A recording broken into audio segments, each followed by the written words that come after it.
not faking an orgasm, but by beginning to do some of the things that your body might do when it's having an orgasm. Breathing, moving, pointing your toes, getting comfortable with making noise.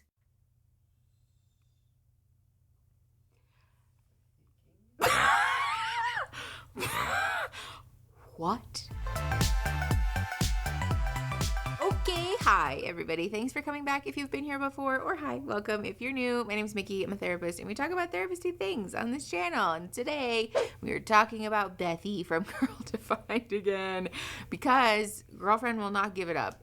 She is talking endlessly on her Instagram about the sex course that she's promoting, and like very much platforming herself as an expert about the topic of sex and intimacy. And there's a lot of really bad fucking advice on her Instagram. So we're going to talk about it today in the hopes of educating and correcting some misinformation. As always, with this video and with all the content on the channel, this is intended to be broad strokes education and learning. This is not therapy. It's not a replacement for therapy. It can't be therapy. However, if you want to find a therapist for your very self, there are always links in my description to go find one. So please utilize those links if you need them. That said, let's get into this. Okay, before we get into this video, I also want to be super clear that this content is a commentary and meant to be a discussion of Bethy and Girl Defined specifically, but also this like very specific brand of evangelical fundamentalist Christianity to which they belong. This is not about regular Christian people or like religious people generally. I don't give a hoot what you do with your own religion. We actually have research to support that it can be quite beneficial for your mental health if it's a safe environment, if it's a secure attachment, and like all of the things, right? So please feel free to do whatever you want, but please don't be in my comments saying, why would you attack Christians in this way? Because this is not about regular Christians. This is about them specifically. Okay, let's get into the video. Most of these are reels. We might include some other stuff, but for now we're going to go through the reels that she's posted that are like pretty egregious. So let's start with this. Sexual compatibility is such a lie. According to the top hit on Google, sexual compatibility is basically two partners that have the same sexual needs, the same sexual preferences, and the same sexual turns-ons. Like, turns on. What? Even if two people start out sexually compatible, life changes, seasons change, having babies changes you, being tired, job changes, stress, like all of that can change you, and that can change your compatibility if that's what you're basing like a great sex life on. If you marry someone based off of... Okay, hold on. Shout out to Instagram for making reels impossible to pause. We're just gonna have to jump back into that at another time or in a second. But I want to address this first and foremost. If a person who is platforming themselves as an expert on the internet about any subject, I don't give a rip what subject it is, but if they're platforming themselves as an expert and the first thing that they point to is the top result on Google, run away. Run so incredibly far away. This is not good advice. This is also embarrassing. Like there are like the barrier to entry to find robust randomized control trial, like gold standard research these days is really not that high. I do it for the channel all the time. And I used to utilize like a database through my old college registration that I now can't access anymore. But like even without that though, it is still entirely possible to find, again, good, robust, high quality research. So red flag first and foremost, but also I want to talk about this, I was going to say insinuation, but she just like outright says it. Sexual compatibility is a lie. I think it's just disingenuous to assert that folks having like a natural sexual chemistry or being sexually compatible, to assert that that's untrue is just wild to me. And this is, again, one of those things that's important for us to talk about from the lens of evidence-based practice and like what the research says, because Bethy has no meaningful credentials or education or experience coming from the person that she has only ever been in a relationship with one person. There's no meaningful credentials that she can point to here to provide meaningful benefit to this conversation. Okay, before we get into our next reel, I want to pause and say thank you to this week's sponsor, which is Beducated. Beducated is an online platform that offers over 100 courses on sex and relationships, and I am so excited to be partnering with them. In looking through their website and reading some of the, or watching some of the courses, I had such a good time, and you guys, I actually learned like a lot, which if you've been on the channel for any length of time, you will know. I'm not like a beginner in talking about sex and education. I've consumed a fair amount of research about the topic, and so I was so excited to find stuff on there that I had never seen before, never learned before, and was also like wonderfully validating and shame-free. My favorite thing about Beducated is that they bring pleasure-based sex education right to your bedroom. It's super convenient to access, and it is a shame-free and inclusive environment. I actually found a course about sexual confidence for plus-size people, which was wonderful. And my other favorite thing about all of the content I've consumed on Beducated so far is that there isn't vague and like platitude-based advice. The advice or like the material that I consumed was actually specific, it was actionable, and they were real things that I could implement into my life like right now. And so I'm really excited to be continuing to learn from all of Beducated's sex experts that they have on the website. Besides the fact that all of the material on Beducated is created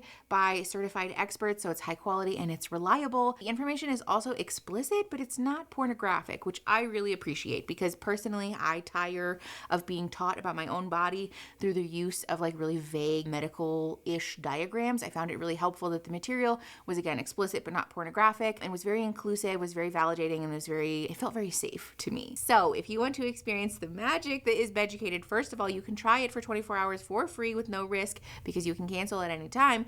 But if you go click the link in my description right now, you can get 40% off of a yearly pass if you use my code, Mickey Atkins. So go try Beducated, invest in your love life. I think that you will love it because I love it and I would love for you to love it too. Thank you so much to Beducated for sponsoring this week's video. Let's go ahead and hop back in. There is validity to honoring that our life circumstances, life events, like, changes in like our life generally will impact our sexual desire, our sexual preferences. Obviously over time too, people's sexual preferences change. But first of all, I want to address this because Bethy using this as evidence to say that like sexual compatibility is a lie because your sexual preferences change, to me feels very illuminating to the way that she potentially approaches communication and the way that she conceptualizes the idea of sex and intimacy. It is entirely possible for folks to value having a like natural sexual compatibility with someone and also honor that our sexual preferences may change over time, right? When we talk about sexual compatibility, it's not quite as simple as just saying that it only refers to your likes and dislikes or your turns-ons in the bedroom. I think she meant to say turn-ons, but it doesn't just refer to those things. It can refer to like a general perspective, a worldview, a way of being about sex and intimacy. And it's super normal and very okay for people to feel like it's important for you and your partner or partners to align in that regard. Again, just this assertion that like, oh, well, stuff's going to change, so who cares? You don't need sexual compatibility. Feels very much like the reverse engineering thing that we're doing about how sex before marriage is the thing. You can't escape that. But we acknowledge now that can lead to bad outcomes for sex. But it's still good though. And it's just, this is like, again, the thing where they've backed themselves into a corner and we're doing all of these mental gymnastics to try to justify all of these things. And the truth is simply that it's perfectly okay and very normal that if sex is something that is interesting to you, feels safe to you, is something that you want to engage in, it's all right to want to explore what that compatibility looks like before making a long-term, lifelong, potentially commitment. If you marry someone based off of your sexual compatibility, what do you do when life changes, things change, and sex isn't as compatible as it was when you first got together? Like literally talk about it? I don't understand. This is what I'm saying. I think this is illuminating in the way that Bethy perceives relationships and sex and intimacy. It's very normal, again, for folks to want to be sexually compatible from the jump without having to like really work at it. And also to honor that, again, life will change, circumstances will change, we'll discover new interests, new kinks, new joys around sex or intimacy, and for that to be perfectly okay. On the other hand, when you Google what does it take to make a great sex life, you see things like communication, trust, being able to relax together, being able to like be in each other's presence and just be fully vulnerable and open with one another. I mean, that's something I can get on board with because sex is something great. Sex is something that two people have to work on. It's not just this body experience. It's about being more connected, more like at ease in each other's presence, more willing to be vulnerable, to trust one another. I mean, those are the things that make for a great sex life. And obviously, understanding it all from a biblical worldview. Stop worrying if you're compatible with one another. Instead, work on the things that actually make for an amazing, thriving sexual relationship. This is wild to me. This is one of those moments where it's clear that this worldview that Bethy apparently belongs to, really only stands up to scrutiny when we're inventing a position for like the opposing side that doesn't exist, right? Like Bethany's implied assertion here is that the biblical worldview doesn't include giving a hoot about sexual compatibility, because you don't need to try before you buy and like all this stuff, right? Because the biblical worldview is the only worldview that includes trust and communication and vulnerability and safety in relationships. When, first of all, statistically speaking, this community is really not batting 1,000 when we talk about abuse allegations and like normalizing a culture of misogyny and patriarchy that really devalues and delegitimizes the experiences, and especially the experiences of pleasure for vulva owners. But second of all, this is just not real life. Like, that's not at all the world that we live in. It's entirely possible for folks to say, my religious identity or community is very important to me, and I want to abide by that in my own life, and to also honor that other folks of differing or varying religious experiences or lack thereof may also value similar things, or in fact the same things that you value, and they're just making a different choice about their particulars in terms of their spiritual beliefs in their own life. I think it goes without saying, secular people, religious people that aren't Christians, or even Christians who aren't just this very specific brand that Bethy belongs to, can also very much value and uplift healthy communication, vulnerability with your partner, creating an attitude of safety, having clear and open communication, and like having deep talks about sex and intimacy in our bodies. Like, all of that stuff very much exists in other cultures, and I would argue is probably more upheld in cultures where we've done the unlearning of the misogynistic and patriarchal ideals that are oftentimes pushed in this very repressive religious environment. Beep, boop, beep, boop, beep, boop, beep, boop, beep, boop. I had an epiphany the other day about being in your body and how our bodies are just as important as our spiritual, emotional thoughts and prayers, because Jesus's sacrifice wouldn't have been possible without his body. And that just, it struck me of how important our bodies are. And it's okay to be in your body. The Gnostics, the ones that Paul was preaching against, were the ones who saw spirituality so much higher than our bodies, and sexuality was base. So that's some of the culture he was talking to in 1 Corinthians. So I think we have to understand that our bodies are all unique and different, but perfect. And even if you're anorgasmic, and anorgasmia is another term for pre-orgasmic. So you haven't had an orgasm yet. Even if you are anorgasmic, your body is still perfect and precious and wonderful. I'm so confused. Does this need to be said? I wasn't even planning to talk about this. I was literally just scrolling through Bethy's Instagram and I got caught off guard. First of all, by the way that this is formatted, but second of all, by this really, really weird take. This is what I mean when I say that it's so critically important for us to be conscientious consumers of information on the internet, because this is happening more and more where folks are platforming themselves as experts and then saying things about how it just occurred to them, supposedly as a sex educator, it just occurred to them that bodies matter. Like, this is wild to me.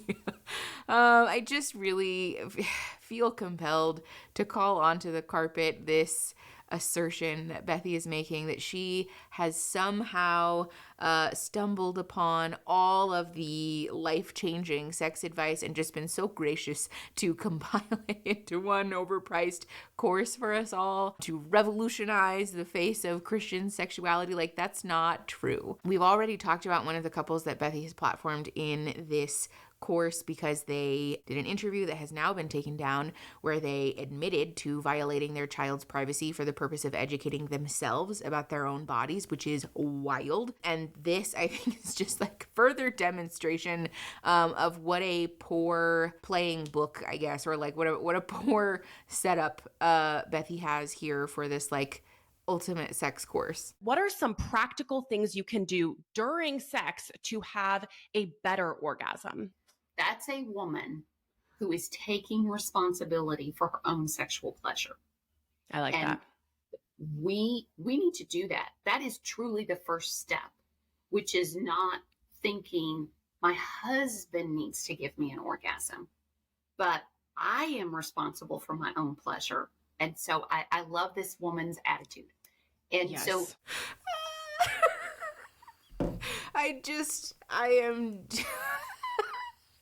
delighted by the turn of events that's taking place in this community where men are held up on this platform as being, or this pedestal rather, of being head of household, the all-knowing authority figures. They are the ones who steer the ship and direct a family and know all of the things. They're like the direct conduit from God about all the things that we're supposed to be doing.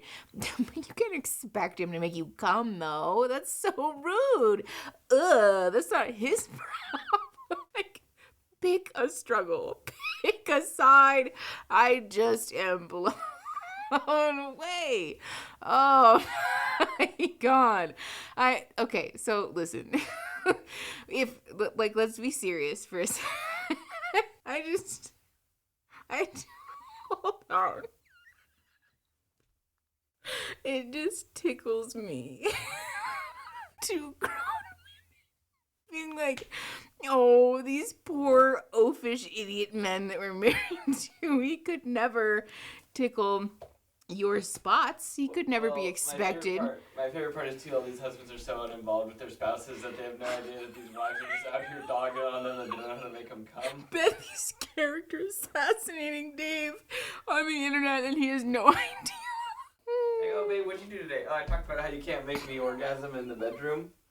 Oh, cool. She said, fine, I'll do it myself. Oh, wow. Okay, sorry. Being serious, I think there is an aspect of this that does hold true, in the sense that being a uninvolved or non-caring or like presumptuous partner about pleasure, especially being like an ill-informed partner about pleasure, is not supported in the research in terms of what we know about relationships and what we know about sex, right? This is why it's so critically important for folks to have the opportunity to engage in normative sexual development if that's something that calls to you or feels safe to you, because over time, as we gain familiarity with our own bodies, with our own desires, with our own likes, dislikes, turn-ons, etc., it becomes a lot easier for us to communicate with a partner or partners about what works for us, what doesn't work for us, what excites us, etc., right? Being an informed participant in any activity or like any interaction in a relationship is well advised, right? The thing about this that just makes me laugh, though, is that there is, again, such a conscious and, like, from my perspective, it seems like an intentional rewriting of the talking points that Bethy and Girl Defined used to stick to, which is that, again, we belong to this very patriarchal, authoritarian environment wherein men are upheld as the figureheads, as the authority figures, etc. But then all of a sudden, when we have a conversation about sex or pleasure or prioritizing the pleasure of the wife, female partner, vulva owner, etc., all of a sudden, that person is out of their depth, and it is not appropriate or okay or realistic to expect that person to take an active interest, to be held accountable or responsible for participating in mutual pleasure. And so the burden then falls on the wife to make herself come, except that masturbation is evil and not allowed. So you have to make yourself come also in his company, though, and also while probably soothing his ego, and all the while upholding this misogynistic and patriarchal culture that places men at a higher place of authority than women. Like, this is so ass backwards. Like, I almost can't believe that we're really talking about this. It's just like nonsensical. It's just wild. For what it's worth, what we know in terms of like best practice in relationships is kind of what I mentioned earlier, that it's ideal for us to be informed and aware of our own bodies, our own desires, our own pleasures, the things that we want and need in a sexual context, but also just in a relational context generally, right? And also for your partner or partners or whoever you're engaging with in this regard to be an active learner, to demonstrate a desire to know, to be proactive in wanting to promote your pleasure, care about you, make you feel connected, valued, seen, all of the things, right? Like, it's a dual focus, or it's a group project, right? We should all be submitting some amount of homework to the group project, and no one person should be responsible for all of one person's pleasure. That's not fair. let me tell you what will not help. And that's for you to lay there like a bump on a log. That's not going to help. Yes. You can help your body by not faking an orgasm, but by beginning to do some of the things that your body might do when it's having an orgasm. So moving more, breathing, moving, pointing your toes, getting comfortable with making noise.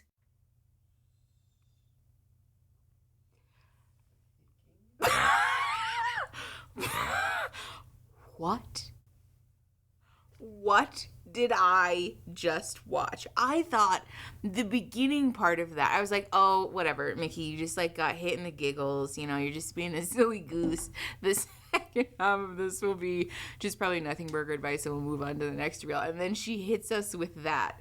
Don't fake an orgasm, but maybe start to a little, because that will, okay, so two things. First and foremost, the advice of like, don't be a bump on a log, is like weirdly shaming, especially when we contextualize this within a culture that teaches women or vulva owners that being sexual is bad, being familiar with your body is bad, wanting sex, bad, having an interest in sex or intimacy, sinful, wrong, shameful. But then all of a sudden it's your job to be this sexually evolved person who does feel comfortable to make noise, to be sexual, to like exude some kind of sexuality, just like on the turn of a dime. But also, I would like to point out that so much of this is centered from the place of the male gaze. The idea that we should be making noise, moving our bodies, pointing our toes, doing all of this like deep breathing, whatever.